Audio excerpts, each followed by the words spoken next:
Il suffit d'une bouteille, et vous allez tout comprendre. Une simple bouteille pour vous montrer qu'on fait tout à l'envers. Que pour être plus efficace et progresser plus vite, il faut changer de fonctionnement. Et cette constatation, je ne suis pas le seul à la faire. De par le monde, le mouvement s'étend. Ils sont de plus en plus nombreux, sans le nommer ainsi, à utiliser la méthode.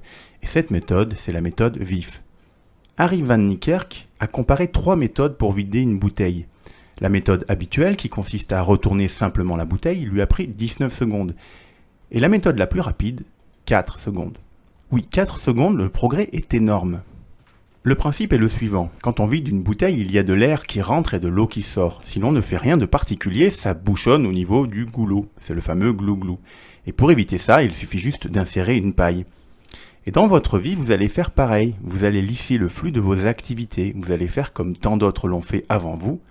La théorie des contraintes, les méthodes agiles, le lean, le toyotisme, etc. Vous allez lisser votre activité avec l'acronyme VIF. I pour instantané. Pour éviter que ça bouchonne, pour éviter d'être bloqué dans vos activités, rendez-les instantanées. Ça vous évite d'avoir des projets de côté, de vous surcharger le cerveau avec des trucs pas finis. Toyota peut fabriquer une voiture en un rien de temps. Toute l'activité est organisée pour ça, et ça leur permet de sortir des voitures au gré des demandes. Quand j'écris un post, un article ou que je sors une nouvelle infographie, ça dépasse rarement les 2 heures de boulot. F pour fréquent. Et de plus petits projets, c'est aussi des projets plus fréquents. De plus en plus de logiciels sortent de nouvelles versions chaque semaine plutôt que chaque année. Mes progrès ont fait un sacré bond depuis que j'écris tous les jours. Chaque sortie est l'occasion d'apprendre de mes erreurs. Et si c'est pas génial, c'est pas grave, je ferai mieux le lendemain. V pour vite. La vitesse, vous ne l'aurez peut-être pas tout de suite, mais ça viendra. Si vous sortez fréquemment des projets courts, vous allez devenir plus rapide. C'est ainsi que j'ai écrit 2 pièces, à peine plus d'une semaine pour chacune. Ça vous paraît court?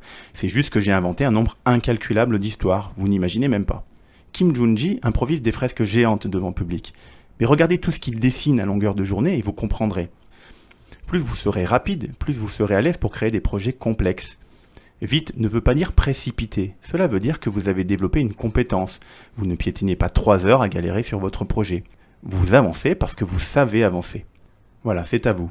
Trouvez des projets plus petits, moins ambitieux, et travaillez le plus souvent possible, tous les jours même. Votre activité vous semblera plus légère avec moins d'organisation et de listes de choses à faire. Donc ne cherchez pas la perfection, avancez. Si vous écrivez des nouvelles, vous en aurez écrit 365 dans l'année. C'est pour ça qu'il faut viser la facilité.